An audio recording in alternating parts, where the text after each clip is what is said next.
Nous voici aujourd'hui à la concession Harley-Davidson Chalon-sur-Saône pour l'essai de la Harley-Davidson Pan America.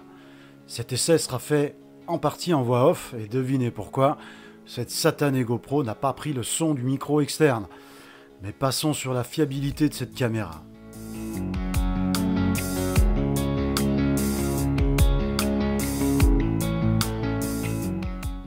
Étant donné que j'ai déjà une vidéo sur l'essai routier de cette moto, je vais plutôt m'attarder sur les aspects techniques sans entrer dans de grands détails, mais plutôt sur, disons, la vie à bord, si on peut dire ça pour une moto.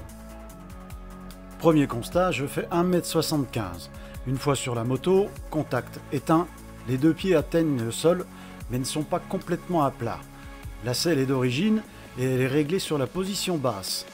Une fois le contact mis, l'ARH, l'adaptative Ride Height, autrement dit la hauteur de conduite adaptative, se met en route et la moto descend automatiquement et là, les pieds se retrouvent complètement à plat au sol. L'écran a été réglé sur fond blanc et d'une simple pression sur le bouton Home, la petite maison, on peut très facilement passer en fond noir.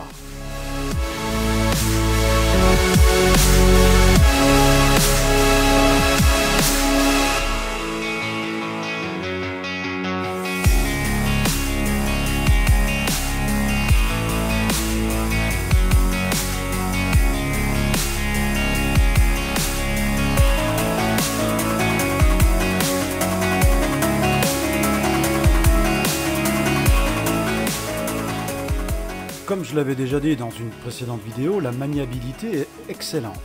La moto nous met vraiment en confiance.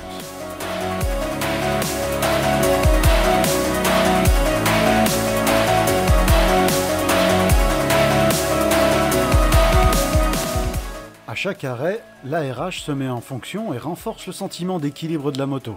On ne ressent pas les 258 kg de la machine.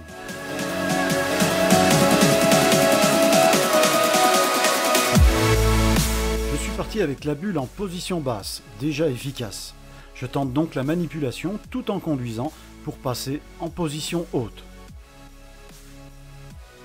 Moins pratique que sur la Ducati Multistrada, elle s'avère tout de même très facile à utiliser.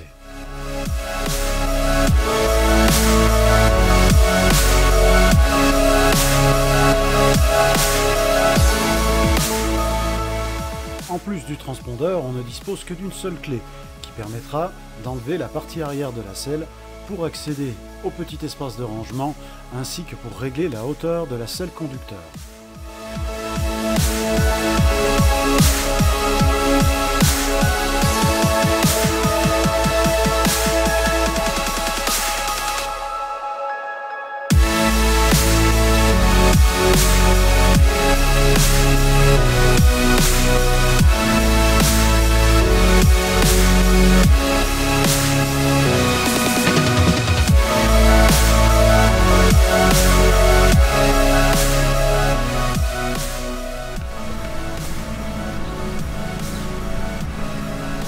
Voilà, donc j'ai changé d'appareil pour vous montrer, faire un petit peu le tour déjà de la moto. Donc je le rappelle, on est sur une version Pan America spéciale. Qu'est-ce qui change de la Pan America spéciale par rapport à la standard? Eh bien, d'origine, si vous achetez une Pan America spéciale, vous aurez en plus les pare-mains, le phare de virage adaptatif qui va s'éclairer pour éclairer le virage quand on va pencher. Celle-ci est équipée de jantes à rayons tubeless, mais ça c'est une option. D'origine, même la standard est équipée de jantes à bâton. On a les crash bars.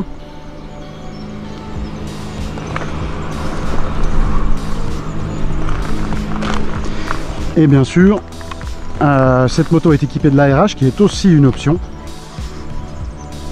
Et on a également la béquille centrale par contre qui est de série sur la spéciale et qui n'est pas sur la standard. Alors elle est un petit peu... elle n'est pas très propre, mais comme son ADN le permet, c'est une moto qui peut faire du tout-terrain.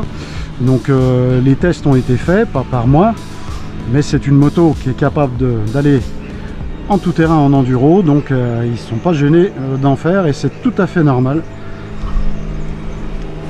Donc voilà, on va passer, je vais essayer de filmer l'ARH. Je ne sais pas si on va bien m'entendre, donc là je monte sur la moto. Donc voilà, mes pieds comment ils sont.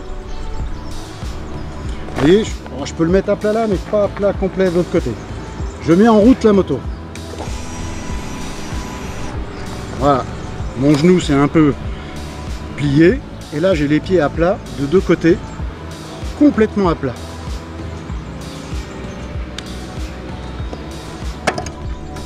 La béquille centrale, elle est facilement attrapable. Maintenant, donc, on va jeter un œil sur le tableau de bord. Voilà la petite cinématique. Donc qu'est-ce qu'on a comme info sur le tableau de bord? Ça c'est le tableau de bord comment je vais dire primaire, en fait, où il y a uniquement le compte tour, l'indicateur de vitesse, la température extérieure. Si j'appuie sur le petit bouton ici qui sont le défilement des infos, on aura l'autonomie restante. Donc vous voyez là j'ai le plein, il reste encore 375 km d'autonomie. Bah, je suppose que c'est le trip A, le trip B, le nombre de kilomètres de la moto, et on revient à la température. Dans les touches, donc on a ici les poignées chauffantes, tout ce qui concerne le régulateur de vitesse, les phares pour les pleins phares, et la touche des menus avec la touche Home. Donc comme je vous ai montré tout à l'heure, si on appuie longtemps dessus, on va changer la couleur de l'écran. Donc on va passer en noir, qui est très joli, mais je trouve peut-être le blanc plus lisible. Donc le menu, donc on va faire défiler les infos avec la touche qui est ici, vous allez voir. Donc voilà, on a donc tous les menus ici. Voilà, on peut les faire défiler en appuyant plusieurs fois. Ici par exemple je vais sélectionner. Donc on a les indications qui sont je crois réservées à la spéciale, c'est-à-dire c'est la pression des pneus. Donc on va revenir en arrière.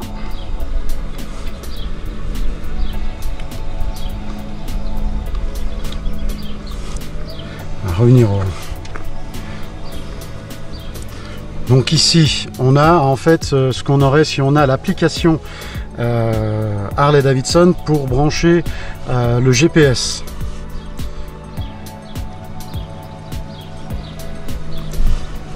Donc je reviens. La connectivité musique, bon bah il faut un raccordement à un téléphone. Alors les paramètres. Paramètres général. Donc on a, donc pour réinitialiser, donc je vais descendre, ajuster la date, la synchronisation pour l'application HD, ajuster l'heure de l'horloge, le format, les unités, bon bah ça c'est des trucs... Personnalisation conduite. Ça c'est les modes de conduite. Donc on peut voir tout ce qui est coché, on peut cocher le reste et faire des réglages par rapport à chaque mode. Je vais pas m'étendre là-dessus.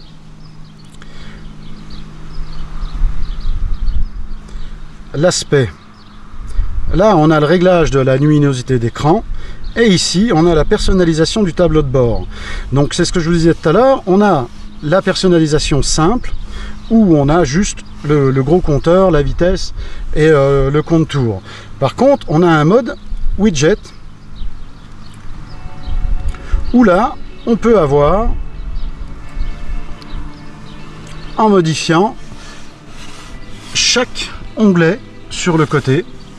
Donc par exemple là, bon bah c'est le titre de chanson, mais je pense qu'on peut changer à chaque fois. Si vous vous mettez là-dessus, que vous cliquez, vous allez modifier ce que vous allez avoir sur cet onglet.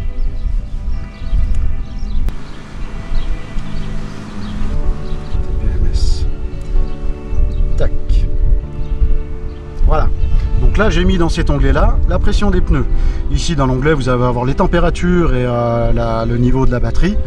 Dans celui-là vous allez avoir l'itinéraire, mais qui marchera certainement que si vous avez l'application. Et ici vous avez donc des informations comme l'autonomie, le trip A, le trip B et l'odomètre. Donc je vais le valider, revenir en arrière.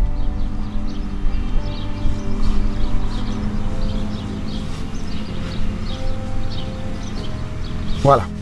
Donc là, vous voyez, ça a changé un petit peu le tableau de bord avec diverses informations. Alors la lisibilité, bon, c'est vrai que sur le blanc, sur le noir, enfin le noir sur le blanc, ça va. Si je passe en noir, c'est au niveau de la conduite, c'est pas au niveau de ce qu'on peut lire. On peut très bien lire. Au niveau de la conduite, je pense qu'il vaut mieux être en blanc. Et de toute façon, ce sont des indications qui sont très intéressantes. C'est pas des indications sur lesquelles vous avez le nez sans arrêt. Donc voilà, je vais le laisser comme ça pour pouvoir montrer en roulant ce que ça donne. Sinon, bah, là, le modèle, donc c'est une Panamérica 1250 spéciale, 150 chevaux, 1250 cm de cylindrée bien entendu. Hein. Le poids de la spéciale est à 258 kg.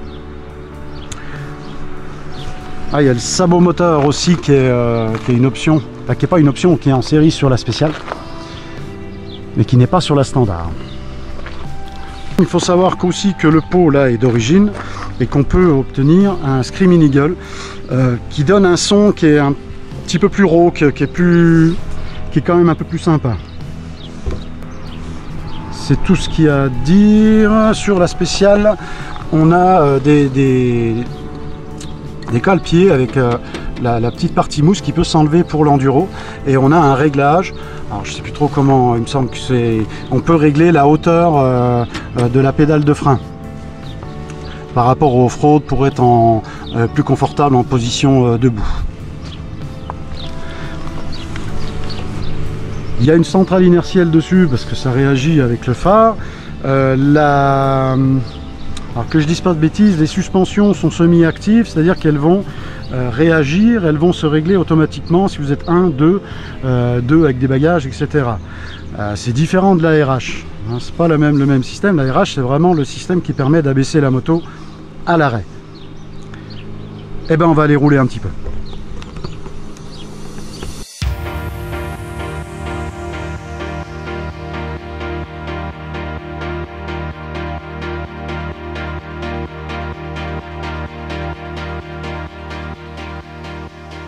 En ce qui concerne le changement de mode de conduite, rien de plus facile. Il suffit d'appuyer sur le bouton qui se trouve en haut sur les commodos de la poignée d'accélérateur. On passe d'un mode à un autre, que ce soit à l'arrêt ou en conduisant. C'est bien plus facile par exemple que sur la Ducati que j'avais essayé.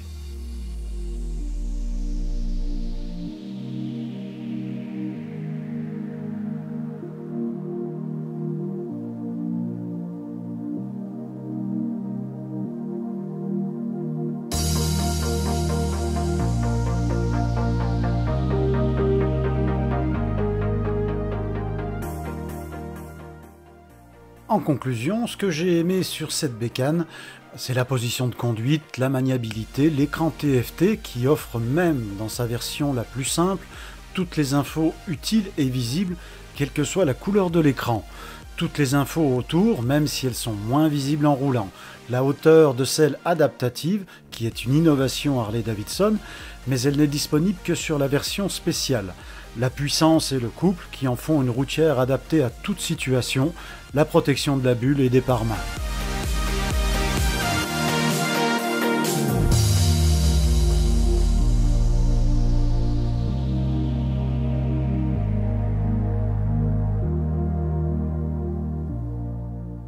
Ce que je n'ai pas aimé, eh bien, il n'y a pas grand chose à dire. Il faut un temps d'adaptation pour les clignotants, donc pas vraiment un défaut. La hauteur de selle, si on n'a pas le budget pour s'acheter la spéciale plus l'option ARH. Le modèle ici présenté est au tarif de 19 450 €, puisqu'il dispose des options ARH et des roues à rayons. Le modèle de base en spécial, en couleur Vivid Black, étant de 18 290 €.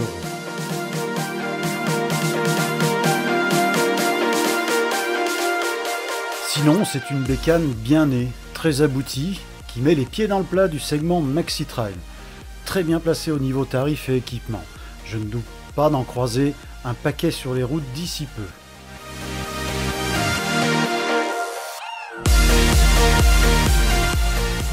Pour conclure, je dirais, ne vous fiez pas à mon avis. Allez l'essayer. En ce qui me concerne, j'ai adoré cette machine, mais je suis très attaché à mon Sportglide, à la position de conduite plus coulée, les pieds en avant, bien plus typé balade, tranquille. En fait, il faudrait les deux.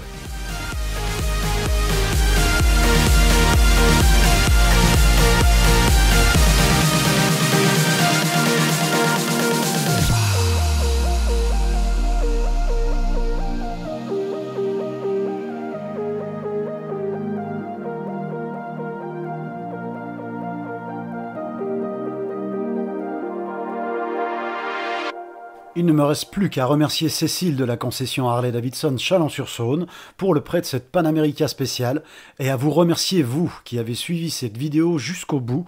Vous pouvez me soutenir en vous abonnant si ce n'est déjà fait, en mettant un like sur la vidéo et en partageant cette vidéo sur les réseaux sociaux afin de me donner une meilleure visibilité. Merci à tous et à bientôt pour une prochaine vidéo.